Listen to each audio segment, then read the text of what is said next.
Robinson, who's in the slot.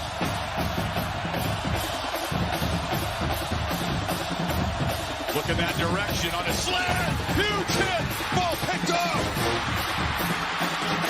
The Volunteers of the Carol make an interception. Jawan Mitchell. They call him Juju. The discrepancy. Schuster, they were going to take a shot, but he's hit by Nelson. And Nebraska has picked up the football. Their first takeaway of the game. Wells way down the field. It is into coverage. It is intercepted. It is over. Lamarian James has sealed the victory for Old Dominion. And fittingly, it comes on a takeaway.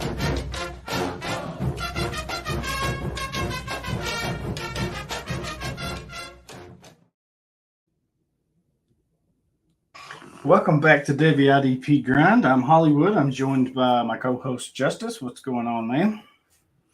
Not much, man. Just trying to stay awake. Took some new medicine and it's making me sleepy. Oh, well, hopefully we can run through this pretty quick without you passing out on me. That's right. Start snoring. Yeah, knocking on the laptop screen. Justice, wake up. So we're back again with our conference IDP previews. We have the ACC Coastal this week. A lot of good names on there.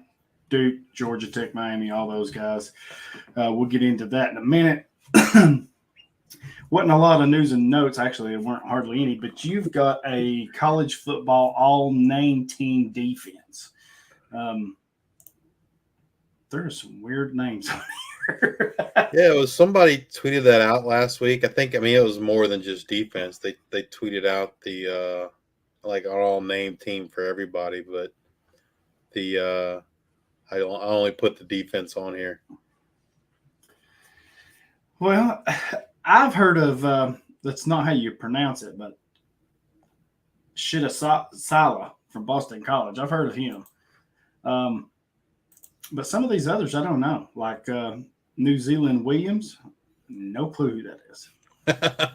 Yeah, a lot of these guys I haven't heard of, but I've heard of Buck Coors. Well, yeah. I heard of Mobility. Yeah, I've heard of Major Burns and Storm Obviously, Duck. I've heard Kool-Aid of McKinstry. Yes. Yeah, some of these I'm just like Fish McWilliams. I'm like, okay. Meatball Smith. I think now Meatball Smith, I'm pretty sure Meatball's a nickname, I'm pretty sure. Like that's not his legit name. But I seen that and I'm like, there's no way that's really his name. And if it is, then kudos to his parents to having the balls to do that. and we talked about Memorable Factor from Duke before. We talked about him on here before with his name.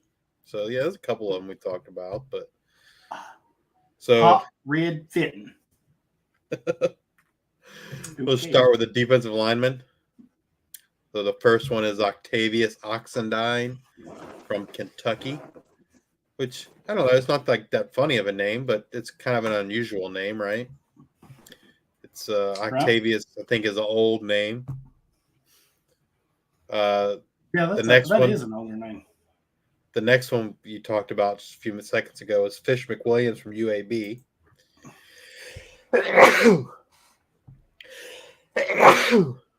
Bless you. Thank you. Next, from Boston College, Shida Sila, I guess. I think the H, if I'm not mistaken, I think the H is Shida Sila. I think so, yes. It's pronounced Shida, or I mean, it's spelled Shida. I'm sorry. Right. Because I had watched last year, I was watching Boston College because I was looking at Phil Jerkovich and Zay Flowers. And that's how I figured out who he was because a couple of games I watched, he actually had pretty games. And I'm almost positive they pronounce it with the H being silent. And I'm like, yeah, I'd just take that H out because you know your ass is getting called Shida. Yeah. The next one I think is a pretty cool name from back like when me and you were kids. Tonka Hemingway, defensive lineman for South Carolina. Like you don't hear about Tonka toys and Tonka trucks anymore, but they're pretty popular. I think back like in the 70s and 80s. Oh yeah, gosh yeah. Tonka Hemingway. Next is Meatball Smith, Sam Houston State. We should actually see if we can get an interview with him since we interviewed two of his teammates last year, defensive teammates. We should hit them up and see if we can get an interview with Meatball, and maybe he can share the story. Yeah, I'm trying to look to see if that's a. Yeah, I'm trying to see if there's a. It's got to, like you said, it's got to be a nickname, but we can find out what the nickname is, possibly, right? Maybe. or maybe. why he got the nickname. Next is defensive lineman for Arizona State, Blazin Lano Wong. Okay. I don't even know what to do with that. Moving to the linebackers, we mentioned memorable factor Duke. I think we talked about him at some point last season. This was a really cool name, Chief Borders, a linebacker for Nebraska. You mentioned New Zealand Williams, a linebacker for San Diego State. Hot Rod it's Hot Rid Fitton, a linebacker for South Carolina. This next guy is actually, I think he's a starting linebacker for Charlotte, Stone Handy. Stone Handy. Next is a defensive back who we've definitely talked about before on this webcast podcast because of his name. His first name is Mo, second name is Billity. He's a defensive back. He was at North Texas. Now he's in the transfer portal. Probably the most famous player on this list, Kool-Aid McKinstry, defensive back from Alabama. His real name is JaQuincy. But his grandma, we talked about this before too. His grandma gave him the nickname Kool-Aid, and it kind of stuck. It's a lot cooler than JaQuincy because that kind of messes you up. JaQuincy McKinstry. That's kind of a Kool-Aid, a double edge. So yeah, it kind of fits. So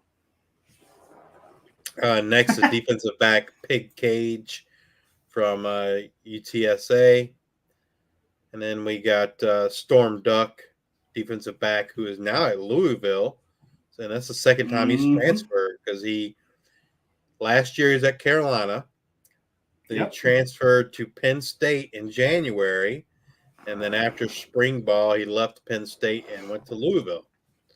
So my guess, either he's going to have to sit out a year or he's a graduate transfer. One of the two, because he can't transfer twice without being a graduate. Without having to sit out. So my guess. Okay, so he did play 4 years in Carolina. Now 1 year was the COVID year. So he's probably a graduate then. So we won't have to sit out for Louisville. Yeah. Next is Major Burns, defensive back for LSU. Another Charlotte player on the list. I think it's the only school with two players.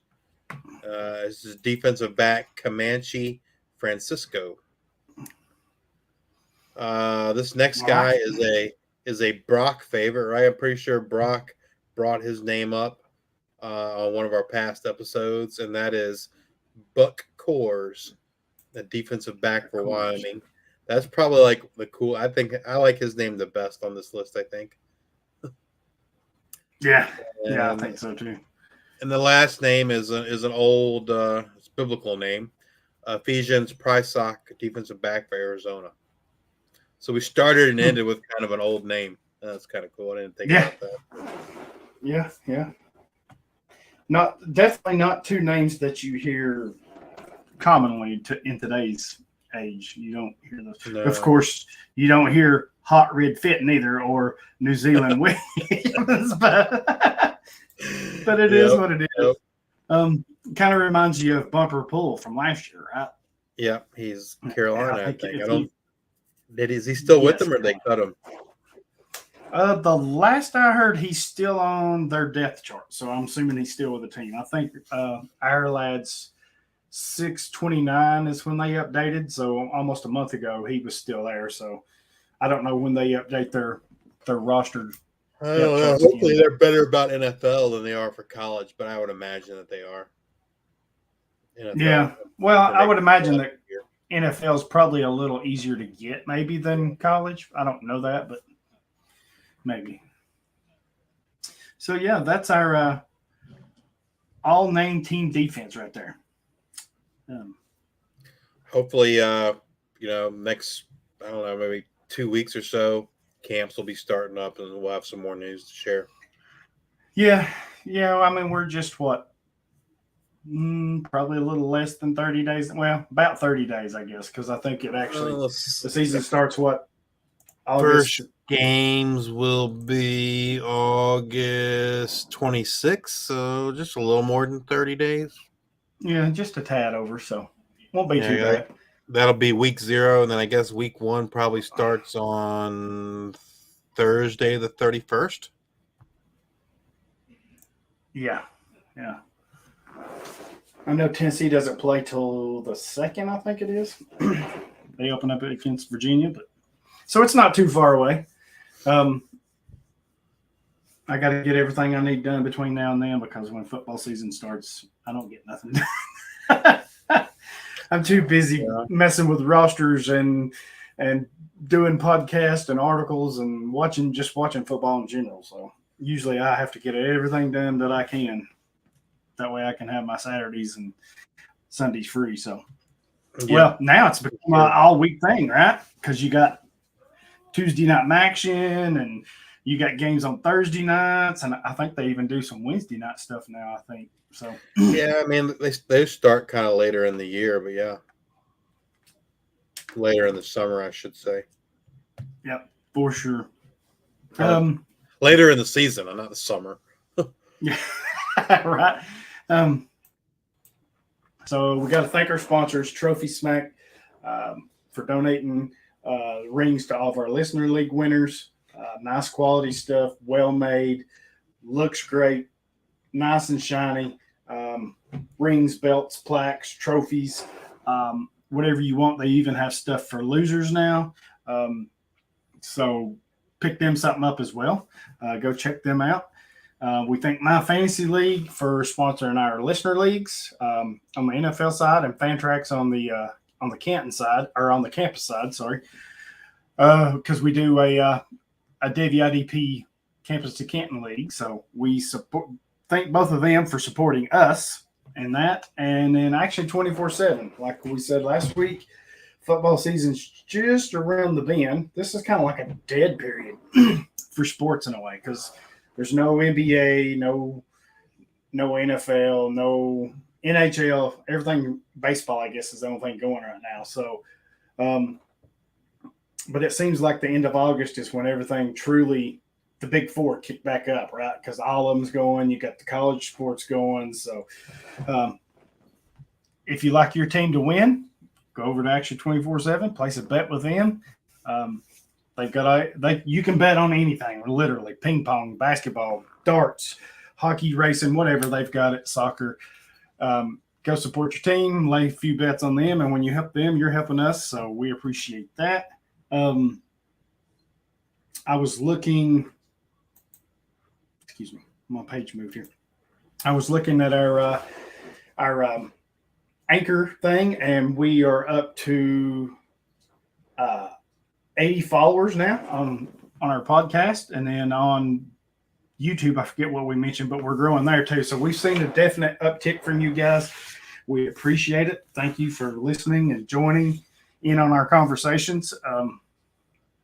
It just helps us grow when you can support us like that. And you can do that by going over to YouTube, clicking the thumbs up, subscribing.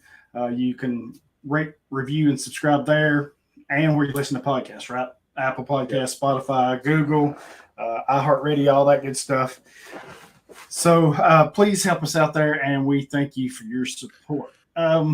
Before we get to the main topic, I did think of something that Okay. that I didn't really have an answer for that somebody asked me, and maybe you don't either. But so this person wanted to start a C2C league with IDP. They did not want to use MFL because they didn't want to have to pay for it. But so then they were going to use Sleeper, but then they were going to hand score all the IDP because they wanted to use defensive tackles and cornerbacks and specific scoring for them, and Sleeper doesn't support that, right? So they were going to have to. Right. So they were going to have to hand score the NFL side of the IDP. And somebody asked a question, and I didn't have a good answer for them because I've never done it. They said, "Well, why don't you just use Fantrax?"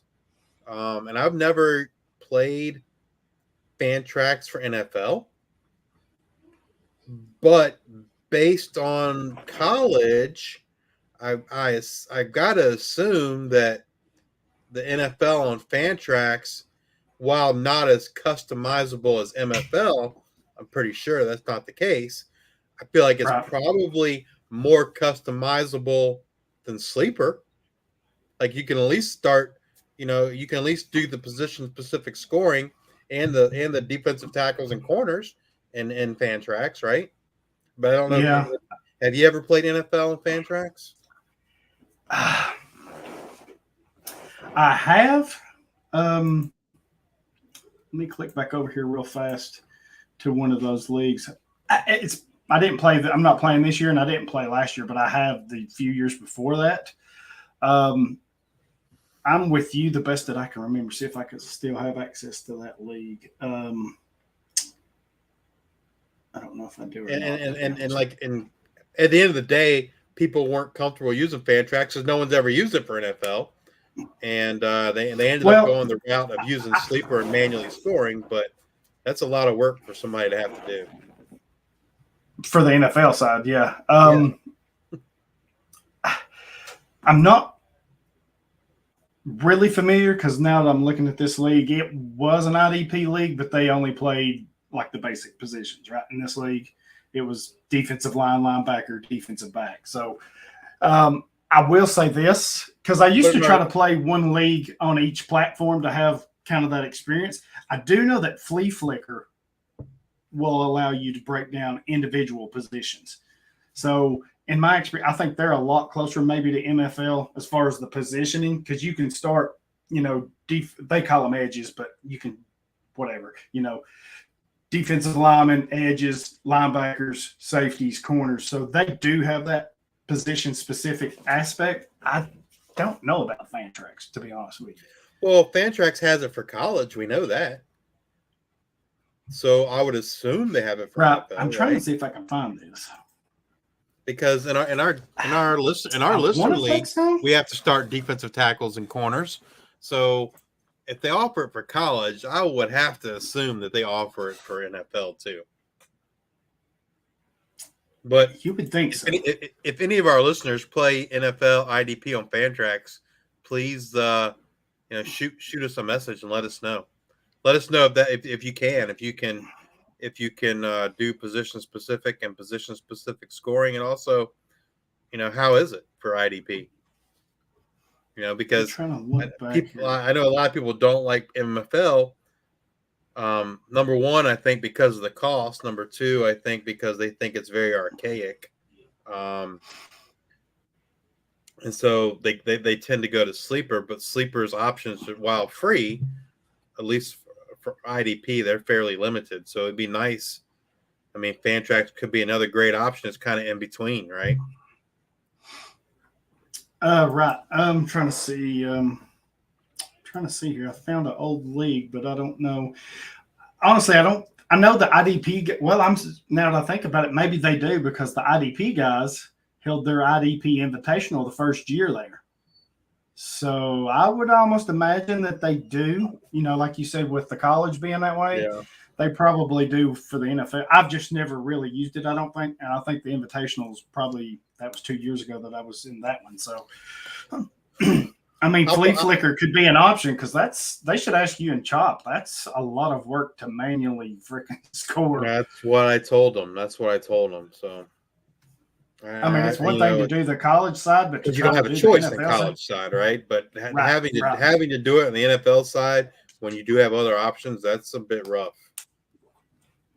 Yeah, that would take a lot of time too, I think. So So I would maybe kinda- before our next episode, I'll make up I'll just go to Fantrax and make up a generic NFL league just to see what you can and can't do and report back. Yeah, I want to say you can. Now that I think about it a little bit, but like I said, I always use MFL, so unless it's just something special like that, I don't. These other leagues or other platforms, I only keep. I've got one Yahoo league and I've got one on Flea Flicker, and I keep it just to have that experience of how the different platforms work. But as far as Fantrax, I really don't play anything on Fantrax other than college. So Yeah, I'm the same way. So, but yeah, we'll try All to right. get you an answer on that. Maybe Justice can dig in and see what kind of league settings they have. But from my knowledge, I'm just not sure. That is, man, that'd be a lot of work trying to score both of those. yeah.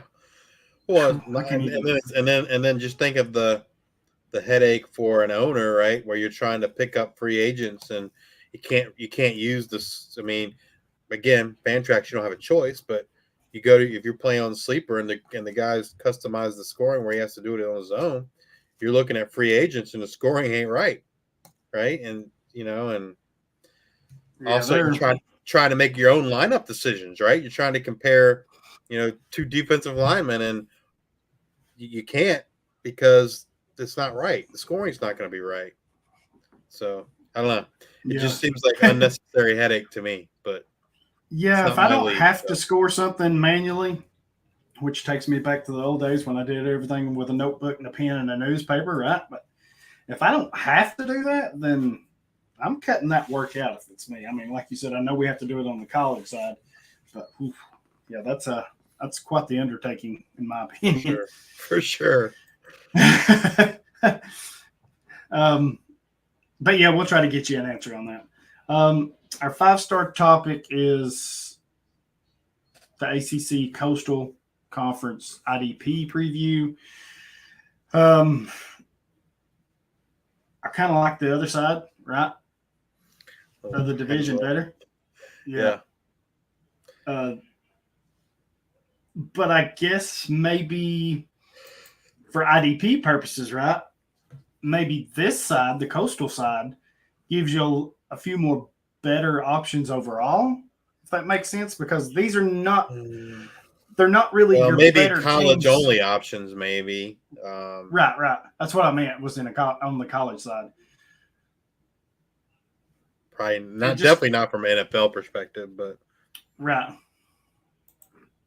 So I'll let you lead the way here. You've got so first is Duke, and the player I put on here was defensive tackle Dwayne Carter, who was pretty sure he was all ACC team last year. When we did our breakout series, and I don't know, me, you, and Chop did that like in February or something, right? I think so, yes.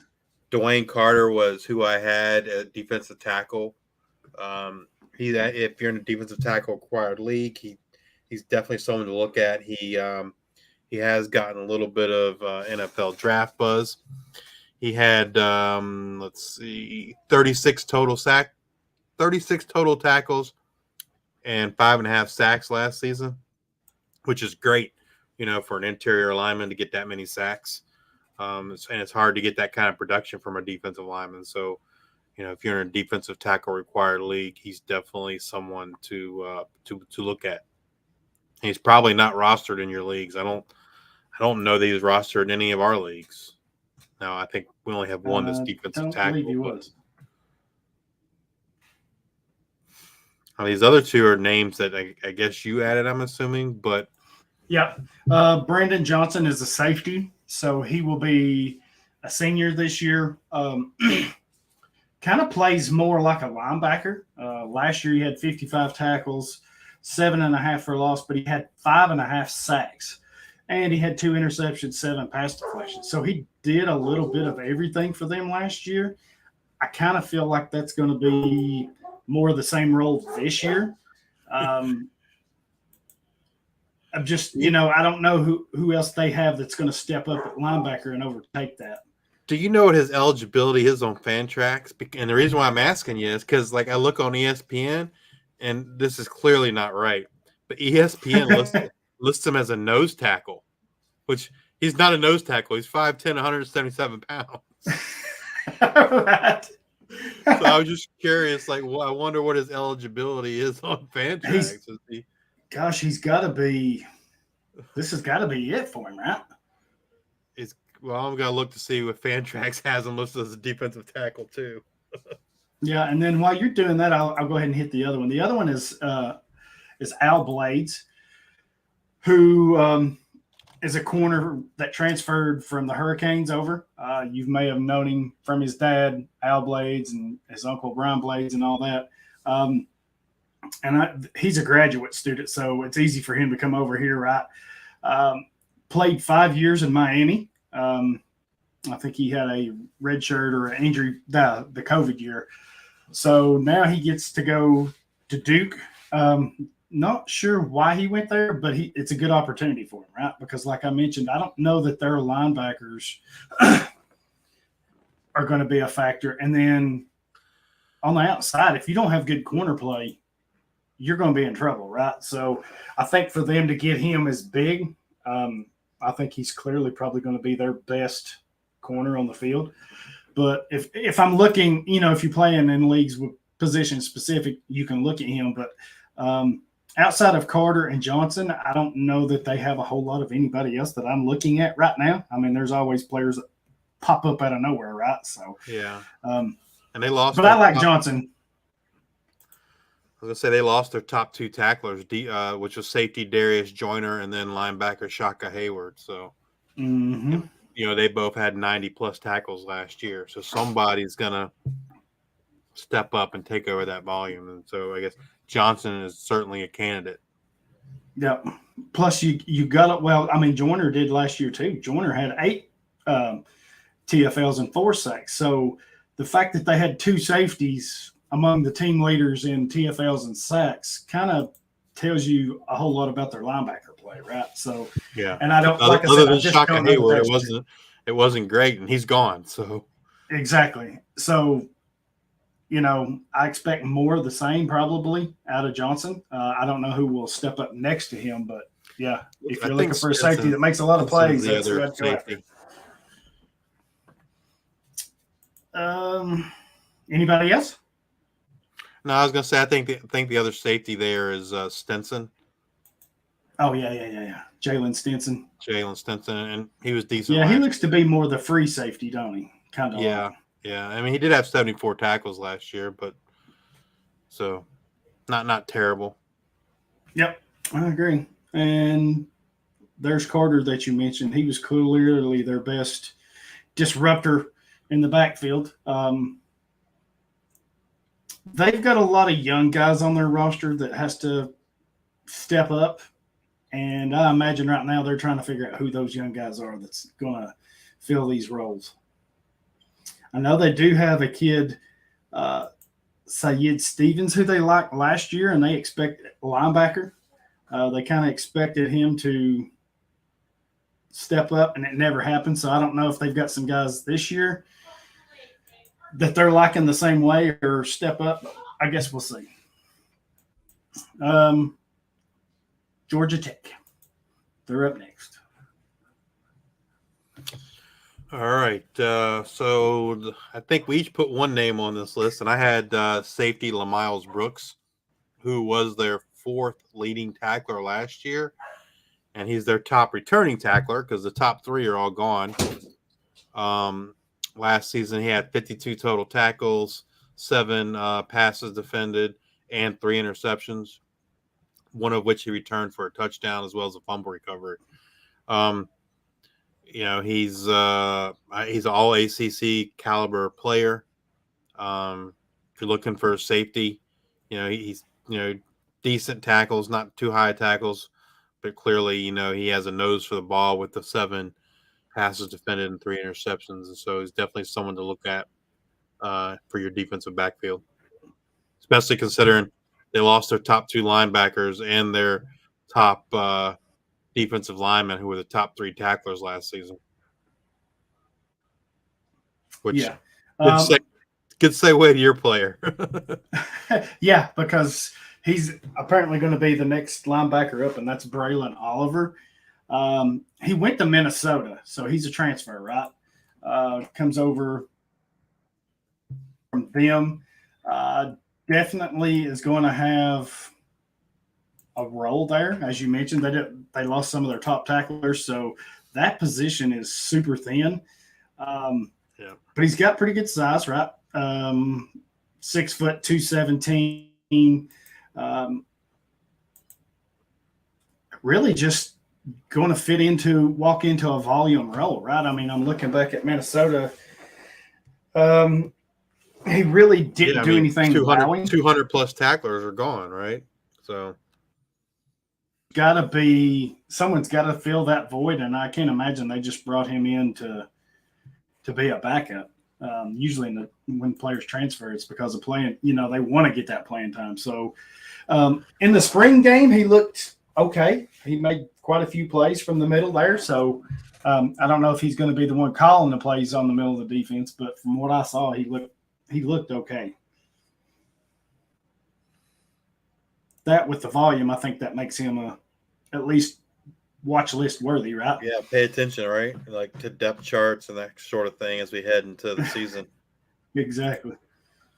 Yeah, because anything will change. We all know after those first couple of games, especially if you're getting to play a couple cupcakes early, because usually that's what those cupcake games are for, right? You're trying to figure out those last-minute positions, players that can help you or whatever before you really hit the meat and potatoes of your conference schedule, right? So yep. I think the opportunity's there, the volume's there. I guess it just matters of what he does with it. All right. Miami Hurricanes. First name is someone who was available in all of our leagues. But he did get drafted in all our supplementals or auctions.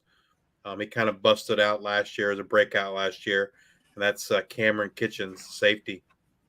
He had 59 total tackles, 5 passes defense, and 6 interceptions last year. He was all ACC performer. He's definitely getting some NFL draft buzz, and like I said, he was a free agent in all our leagues. And was added in all our leagues this offseason. So definitely, if he's available, he's someone you want to grab. Well, I think the 6 interceptions had a lot to do with that, right? Yeah. That helps for his NFL. I don't know if he'll repeat that. Yeah. I don't know if that'll happen again this year, but to see that he has those type of capabilities, that's the upside that you're looking for. So right, but it's helped him get noticed by the NFL, and like I said, it's getting some NFL draft buzz, which is so for your C2C leagues, he's definitely someone that should be rostered. And I'm just kind of looking down through here. He led the team in tackles with 59. Yep. 59. I had to look at it a couple times to make sure I was reading it right. And I wasn't reading it backwards. I was like, 59 usually isn't team leading worthy, but that's what we had down there. Next is defensive end Akeem Mesidor, who led the team in sacks. He had 7 sacks. He had 38 total tackles. He also had 4 passes defended. And he's a transfer. I believe he transferred from West Virginia last season, I think. I don't know 100%. Yes, he did. But I think that's where he came from. He's another one getting some NFL draft buzz. He's from Canada. I don't know. I think he's a little bit too big to be a 4.3 end. He's 280 pounds, 6'3". So I think he's more of like a Keon White type, right? That's going to kind of kick inside more and on the next level be labeled a defensive tackle for your NFL fantasy teams. And then the other guy we have is the defensive tackle, and that's Leonard Taylor, who's also getting quite a bit of NFL draft buzz as well. He had 24 total tackles last season and 3 sacks. He also had 1 interception. So those are kind of the two guys up front for Miami. Right, and then the one I added on the back end was Corey Flagg Jr. He's more of an outside linebacker, right? Third on the team in tackles with 56, 10.5 for a loss, 2.5 sacks. So I guess it's going to be him and Kitchens, right? That's your 2 big guys, men in the middle. And then, like you said, with Mesidor and Taylor up front. I don't know who their safety is. Is it still James Williams? Yes, it should be James Williams. So he's another one. I think he finished second in tackles. So he had 58. He's another one that I would look at now that Bolden is gone and some of those guys. So, and I just don't know what to think about Miami offensively, right? You could probably talk more to the offense than I can. Well, they did change Tyler offensive Van Dyke coordinator. at quarterback, so true. I mean, 2 years ago the offense was good, and then last year it kind of stunk, and they got a new offensive coordinator. I don't know. It's I've heard mixed reviews. Some people think they'll be better, that they will return to form from 2 years ago, and other people don't think so. They think that Mario's got his hands too much in the offense. So maybe they were 5-7 last year, so you would like to think they don't get much worse. There was one other name I just wanted to mention. He's a transfer who I've seen a little bit of buzz about. He's a linebacker he transferred from Washington State, and that's Francisco. I'm going to butcher his last name, Mauigoa. Francisco Mauigoa. Okay. He was a 4-star kid as a transfer, and I've seen that he may start for them. So that's probably someone just kind of. I'm not going to go rush to add him to any rosters. He's probably someone I'm just going to kind of keep an eye on, put on a watch list maybe. Yeah, definitely. I've heard the same thing, that some people down there like him quite a bit, others don't. But I've heard more towards him starting for them than anything. So definitely somebody to put on your watch list, I guess, and keep an eye on. North Carolina, which I just finished watching their spring game here. Got Florida State on now, but yeah. These are probably the best ones for fantasy anyway. Oh, yeah, absolutely. So you've got linebackers Cedric Gray and Power Eccles. Yeah, and they both should absolutely be rostered. They both had over 100 tackles last season. Cedric Gray led the way with 144 total tackles, 1 sack, 6 pass defenses, 2 interceptions, and 3 forced fumbles and 2 fumble recoveries. So he was, I mean, from a CFF production standpoint, he, off the top of my head, I'm guessing he was probably top 5 linebacker. So if by some miracle he's out there on your waiver wire, I'd be looking to add him make sure you add him. And then Power Eccles. Eccles. Turn the show off and go add him right now. Power Eccles also had over 100 tackles. He had 103 tackles, 2 sacks, 2 pass defenses, and 1 interception. Again, 100 tackles. That's who you want to add these guys for CFF purposes. From an NFL perspective, I don't think Eccles has much of an NFL future. I think he's just too small. And I think Cedric Gray is right there on the fringe, right? Right. And so I think his measurements are going to be very important in terms of his NFL future. But you'd be hard pressed to find more college production than those two guys are going to give you. Right, and then we talked about Amari Gaynor before the show. I was surprised he was still playing. I thought he was done. I didn't realize that he had even landed with the Tar Heels. So I guess he's got that graduate year of eligibility left too. Not a bad piece, but nothing special. I think he can be a decent pass rusher for them, especially with those two linebackers. I think he can give them a little bit of help with pressure and off the edge there. And then I added cornerback Elijah Huzzy. The reason being, he's a transfer. He comes from ETSU. If you live around here, then you know he's put together quite the season and career up there. I think he has a twin brother that he played with up there. But he goes to North Carolina, and what a big opportunity for him, right? Because last year they had Storm Duck and Tony Grimes, both who were 4- and 5-star rated corners, and they're both gone now. They're no longer there. So listening to some of these spring games, it's not really that I watch too much what's going on, but I kind of listen. They get down on the field and they kind of speak to the coaches about this, that, and the other.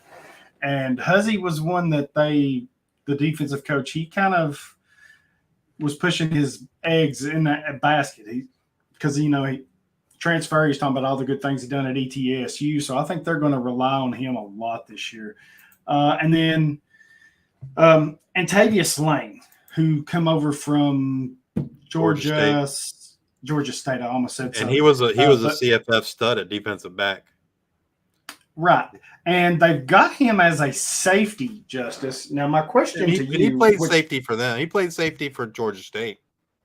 But at the next level, he's not going to be a safety. He's not tall enough. No, he's just not big enough. 5'9", 5'10", something like that, I think. Yeah, I mean, he was kind of like an end-of-box safety for Georgia State. Yeah. He had 80-plus tackles the last two seasons. I would assume Carolina's probably going to use him in a similar role. Maybe not, but I would think so. Yeah, definitely at the next level. I don't know that he's not big enough to do that, but I mean, from a CFF production standpoint, he's he's one of the top safeties there is.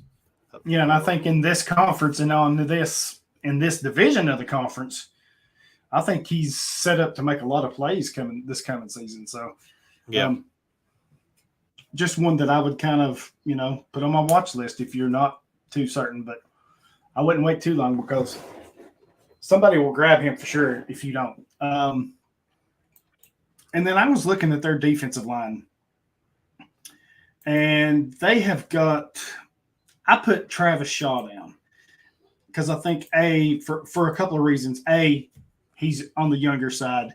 B, I think he's one of their more talented defenders up front, but I think he has to get – maybe next year before he really takes off. Now, if he can get the playing time this year, I'm kind of all in. But they've got Desmond Evans and Miles Murphy, and they've got some guys, senior guys ahead of him that he's got to pass up. But again, listening to the spring game, they were kind of raving about him, right? They're looking for him to start taking some of the next steps to be a starter. So that's another name I think, if you're playing in position-specific leagues, you can put his name on a watch list and see how it comes out. Yeah, for sure. I mean, he was a high recruit for him too. Like you said, he might be a year early with the two guys in front of him, but definitely someone to keep an eye on in a defensive tackle required league. Yes, absolutely. Before we move on to the next team, I didn't get back to you about Brandon Johnson from Duke. He is a defensive back on Fantrax. He's not a defensive tackle. So for whatever reason, clearly ESPN has it wrong. Well, you said that, and I was like, "What? Did I mess up?" There's like, no way. He's not. I saw that, and then I was like, and I looked, and then like he's not. He's not. Even, I wasn't sure which was right or wrong until I looked at his size. I'm like, well, clearly, like ESPN dropped the ball on that because there's no way there's a 177-pound nose tackle. Right. Shoot, you don't even see that in high school ball these days. No, Oh. definitely not. I played nose tackle when I was in high school for a little bit, and I was like 195 pounds, and I thought, damn, I'm too small for this.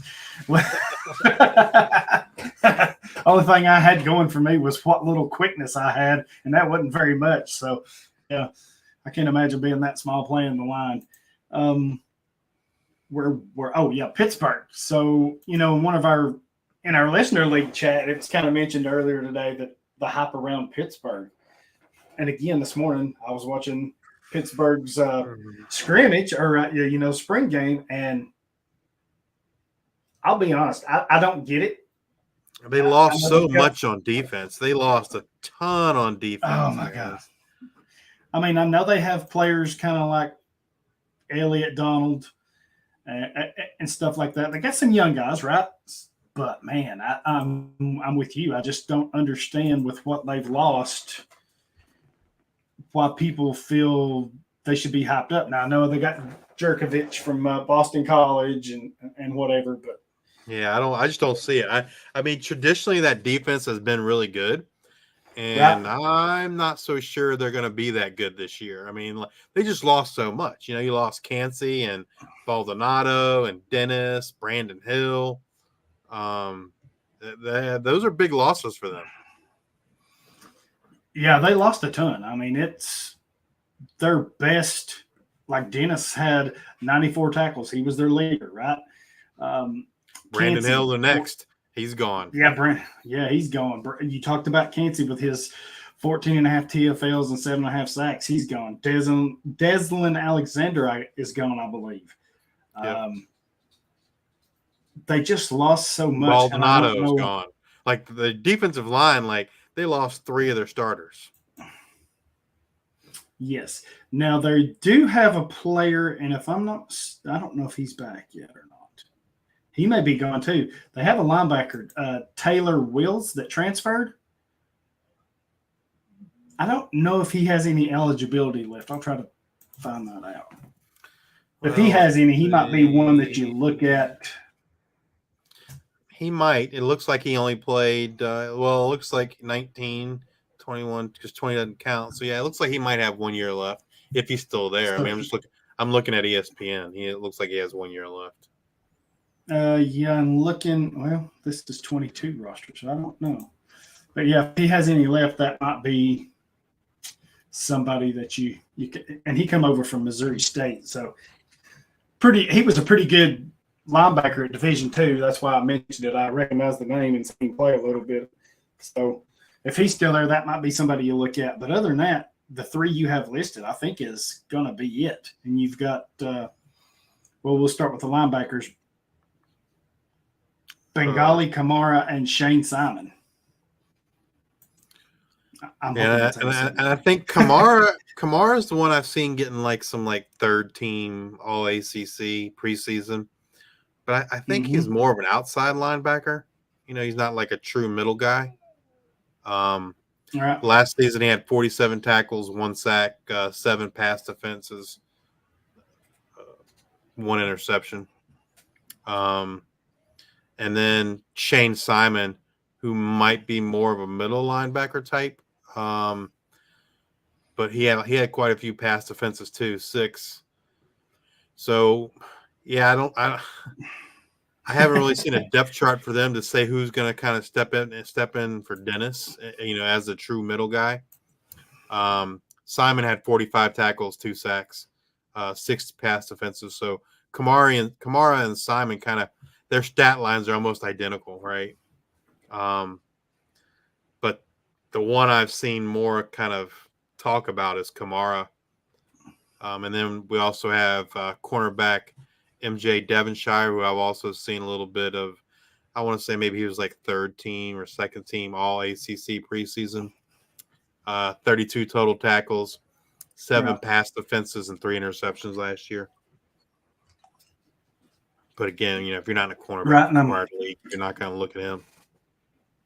Right, kind of looking at our lads real quick. 6/23 is when they last. So June is the last time they updated Pitt. but they currently have Kamara playing the star role, Simon playing the It's middle. like a hybrid, and, right? I mean, or outside. Yeah, and they've got Solomon DeShields playing the money. So I'm guessing that's their two outside linebackers with Simon in the middle. So I think it's a situation to kind of keep an eye on, like as the fall camp moves on, and watch the first couple games, kind of see is it because it could be a case where like no one kind of really takes over the tackles. It's kind of spread out among three guys. Right. And Yeah. so I think I would just kind of pay attention first week or two, or any kind of news you might hear in fall camp about their linebacker situation. The same with their defensive line, right? Someone's got to step up. Who it is, I have no earthly idea. But traditionally, Pitt does a good job of recruiting and coaching those guys up. So I definitely would kind of watch again the defensive lineman as well that first couple of weeks. Yeah, and I'm not too familiar with any of these guys. And I've watched, the last 2 years, I've watched Tennessee play Pitt. So I kind of have an idea of some of the names, but I don't recognize any of these. They've got Naki Johnson at right defensive end. He's a redshirt sophomore. Then they have Dayan Hayes as the left defensive end. He's a senior. And then left defensive tackle, they have redshirt senior Devin Danielson. And right defensive tackle is redshirt senior David Green. And I honestly do not know any of those. And what I was kind of looking at is to see where Elliott Donald is. And they've got him third string at left defensive tackle. So not sure if this is who they start. I'm not sure if that's who those guys are or what they provide. But I've seen a little bit on that first guy you mentioned. Naki, yeah, Naki Johnson. Yeah, I mean, I want to say maybe he was like a preseason 4th or 5th team All ACC in some magazine or something. But that's really all I've seen. I don't really know anything about him Right. And when you've had teams as good as Pittsburgh has defensively up front, right? Those guys were there for 2-3 years. Sometimes you got to wait. You don't know these names because you're used to those guys being there so long and playing, so good. So maybe this is the turnover, right? You've spent your time with your studs. Now you're turning it over. So sometimes you just have to kind of wait and see who sticks out and stands out when the games are on the line. Virginia Cavaliers. I would start with the defensive lineman. Chico Bennett and Cam Butler. Chico Bennett, I'm pretty sure, is rostered in all our leagues. He had 34 total tackles, 7 sacks last season. I know people were excited about him, preseason last year. He's 6'4", 252. I could see him possibly getting drafted. I wouldn't think very high. And then Cam Butler, who was, I'm pretty sure was a transfer in last season. And last year he had 27 total tackles and 3 sacks.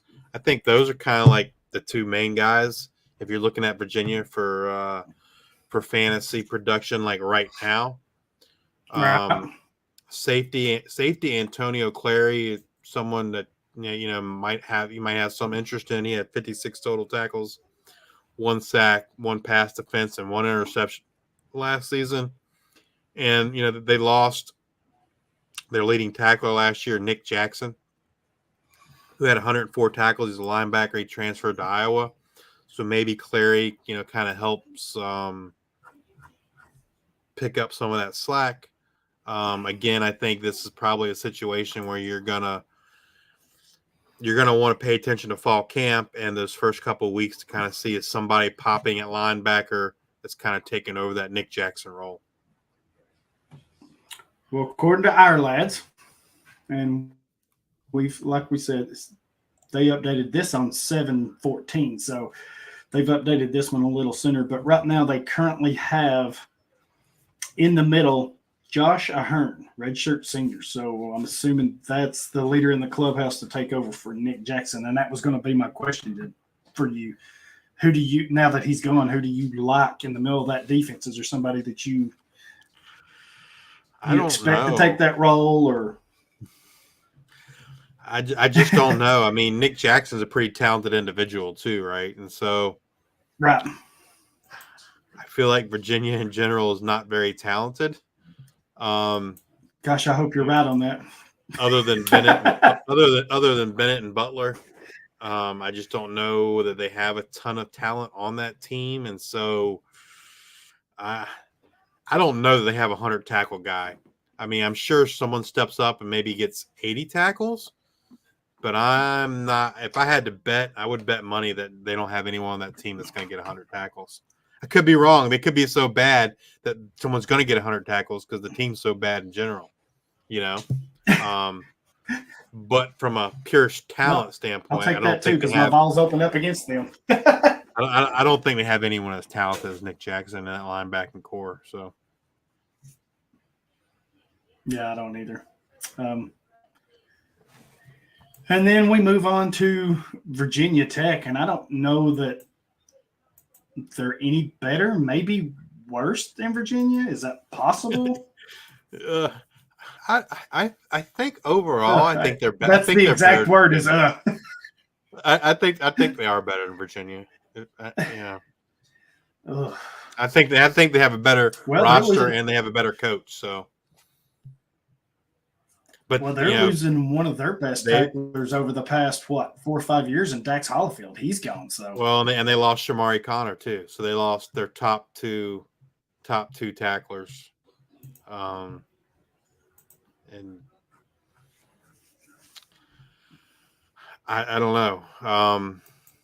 Oh gosh, I was trying to think. There's a guy that's been Alan Tisdale. I think maybe the one that might take over for Dax Holyfield, but I'm pretty sure Tisdale was injured in the spring. But he's kind of the elder statesman there for linebackers for them. Yes, their current grouping, again, according to our lads, they have Tisdale did have 84 tackles 2 years ago. Kenyatta Jenkins. So yeah, maybe he's the guy. They've got Keonta Jenkins as the strong side, Jaden McDonald as the middle guy, and Alan Tisdale that you just mentioned. They've got him listed as the weak side linebacker. So maybe he's the one you're kind of looking for on that defense. Yeah, and then they do have a all ACC corner in Mansour Delane last year too. Again, but if you're not a cornerback acquired league, you're not going to roster a cornerback. But he did have 38 tackles, 8 pass defenses, and an interception last year, as well as 2 forced fumbles. So, and he's someone that I think could get drafted as well. Yeah, so it'll be interesting, and I don't really see anybody else that. And they did, and I didn't know this till today, but they did have a transfer along the defensive lineman that could be interesting. He transferred in from Florida, and that's Antoine Powell Ryland. Oh, okay. And so he's probably not someone you're going to go roster, but might keep an eye on him, see how he does the first couple games. Could give you some college definitely worth keeping an eye on. I mean, traditionally that Virginia Tech defense has been pretty good, and I think Brent Pry is a he's a defensive minded coach, so you'd expect that defense to play well. Yeah, and just looking at their roster, they have got to get some pass rushers. And so that's why I noticed Ryland went there, and I was thinking, maybe he's going to fill that role for them. I mean, they literally had nothing last year. Tywan Garbett led the team with 6.5 sacks, and after that, they didn't have a single player with more than 2. Hollifield, Griffin, Nelson, and McCray all had 2. So when you're not getting any pass rush on defense, it's hard to do anything defense. It's hard to stop people. I mean, you can have some of the best linebackers in the world and safeties, but if you're not getting some pressure on the quarterback, if it's a good quarterback, he can just sit there and pick you apart a lot of times. So, and you know, Ryland did have 3 sacks last year as a sophomore for Florida. So my expectation is, you know, he's probably their best defensive lineman. Oof. That's rough. That's rough. You know, maybe he's only a true sophomore, so maybe, you know, he can you know, step up. Yeah, when you're young like that, you're still kind of feeling your way through, right? I mean, not everybody steps in day one and starts as a freshman. So a lot of times it's year 3 before you really see the significant playing time and all that. So, yeah, maybe he is the guy for him. Anything else on those teams? No. He said no. Yeah. Me neither. Next week we're doing the Big 12 conference. Be ready for that. Again, thank you for supporting us. Please go subscribe, rate, and review wherever you listen to podcasts. Apple, Spotify, Google, iHeartRadio, Podbean, all that good stuff. You can jump over to idpnation.com page. There's a review tab. You can leave us a review there. Go to YouTube, give us a thumbs up, subscribe there, and help us grow. The more likes and follows and stuff we get, the more opportunities we can expand and grow into something bigger. But like I said, we've seen it, you know, on our Anchor and on YouTube. The following is starting to grow a little slowly, but it's getting there. I even noticed it on Twitter. You can follow us at Devy IDP Grind on Twitter, right? So we're getting quite a few followers there too. So spread the word. Anytime you need help, you know, with a roster move or a trade or a rookie draft or an auction, which Justice absolutely loves to do. No, sir, not me, buddy. Yeah, but yeah, we're always glad to help you out. That's just been one of my things. I always love to help people with IDP. So, just kind of where I excel at. So yeah, check us out there. Follow us on Twitter. You can follow Justice at Justice_2318, and you can follow me at Hollywood Titan. Like I said, we will be back next week with the Big 12 Conference IDP previews. And with that, we are out. See ya.